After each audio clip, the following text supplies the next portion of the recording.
श्रीशैले दयापात्रं दीभत्यादिगुणान्धवं यदीन्द्रप्रवणं वन्देरं अजामातरं मुनिं लक्ष्मीनाथसमारम्भां नाथयामुनमद्भयाम् अस्मदाचार्यपर्यन्तां वन्दे गुरुपरम्परां भक्तामृतं विश्वजानूनमोदनं सर्वार्थं श्रीषडगोपवाङ्मयं सहस्रशाखोपनिषत्समागमं नमाम्यहं द्राविडवेदसागरं திருவழுதினாடென்றும் தென்குருகூர் என்றும் மறுவினியவன் பொருணல் என்றும் அருமறைகள் அந்தாதி செய்தான் அடியினையே எப்பொழுதும் சிந்தியாய் நெஞ்சே தெளிந்து ஏய்த்த பெருங்கீர்த்தி ராமானுஜ முனிதன் வாய்த்த மலர்பாதம் வணங்குகின்றேன்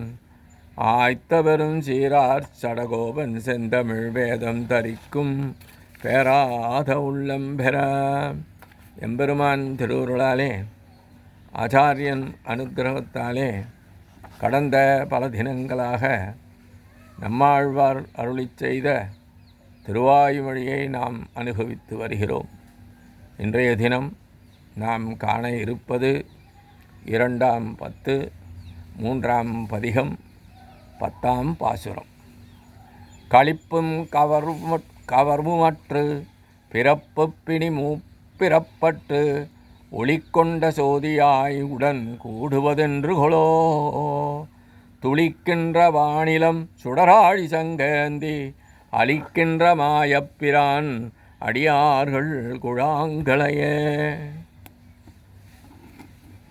களிப்பும் கவர்வு மற்று பிறப்பு பிணி மூப்பிறப்பற்று ஒளிக்கொண்ட சோதியாய் உடன் கூடுவதென்று கொளோ துளிக்கின்ற வானிலம் சுடராழி சங்கேந்தி அளிக்கின்ற மாயப்பிரான் அடியார்கள் குழாங்களையே. உலக விஷயங்கள் கிடைத்தால் மகிழ்ச்சி, அவை கிடைக்காவிட்டால் ஏற்படும் துக்கம் முதலானவை நீங்க பெற்றும். இதுபோன்ற நிலை ஏற்பட காரணமானது பிறப்பு, பிணிகள், வயோதிகம், மரணம் போன்றவை நீங்க பெற்றும் ஞானம் முதலான ஒளிகளுக்கு ஒளியை தருவதான ஒளிபொருந்திய சரீரத்தை அடையப்பெற்றும் பிழையைப் பொழியும் மழையைப் பொழியும் ஆகாயம், அதனால் பிழைத்திருக்கும் பூமி, ஒளி வீசும் சக்கரம் மற்றும் சங்கு முதலானவற்றை ஏந்தி நின்று ரட்சிப்பவனாகிய சர்வேஸ்வரனுடைய நித்தியசூரிகளின் கூட்டத்தை அடைந்து அவர்களுடன் சேர்ந்து அனுபவிப்பது எந்த நாளிலோ என்கின்றார். ஆழ்வாருக்கு எம்பெருமான் இருக்கின்ற பரமபதம் சென்று நித்தியசூரிகளோடு அந்த எம்பெருமானை அவனுடைய திவ்யாயுதங்களான சக்கரம் சங்கு முதலானவற்றோடு இருந்து பார்த்து அனுபவித்து கைங்கரியம் செய்ய வேண்டும் என்ற எண்ணம் மேலோங்கி அந்த நாள் என்னாலோ எப்பொழுது கிட்டுமோ என்று ஆதங்கத்துடன் அருளிச் செய்துள்ளார் இந்த பாசுரத்தை. கடந்த பாசுரத்தில் களித்தேனே என்று அருளிச் செய்தார். என்றாலும் இந்த பாசுரத்தில் மீண்டும் இந்த உலகில் உள்ள சம்சாரிகளுடன் சேர்ந்து இருத்தல் என்ற நிலை நீங்க பெற்று பிரம்மானந்தம் என்ற அனுபவத்தை அறிந்தவர்களாகிய நித்தியசூரிகளின் கூட்டத்தில் சென்று சேர்வது எப்போதோ என்று கூறுகின்றார். அவனை அல்லாமல் மற்ற உலக விஷயங்களை அனுபவிப்பதால் ஏற்படும் மகிழ்ச்சி, கிட்டாவிடில் ஏற்படும் துக்கம், இந்த 2 நிலைகளும் உண்டாக காரணமாக உள்ளது இந்த ஜென்மம். இந்த ஜென்மம் என்பது கிட்டியவுடன் பீடிப்பதான பிணிகள் அனைத்தும் தொடர்ந்து ஏற்படும் வயோதிகத்தன்மை, இவை மட்டும் இருந்தாலும் அவற்றுடன் இருக்கலாம் என்று கருதும்போது ஏற்படுகிறது மரணம். இவை அனைத்தும் முற்றிலுமாக இல்லாமல் ரஜஸ் மற்றும் தமஸ் ஆகிய குணங்கள் கலந்துள்ள இந்த சரீரம் போன்றல்லாமல் சுத்த சத்வயமாகவும் எல்லையற்ற ஒளியுள்ளதாகவும் காணப்படும் சரீரங்கொண்டு இந்த உலகில் உள்ளவர்கள் அடியார்களுடன் வாழ்வதே இலக்கு என்று அறிந்தவர்களோடு உள்ள போதிலும் தங்களுடைய நான், எனது என்ற சிந்தனை காரணமாக அப்படி வாழாமல் உள்ளனர்.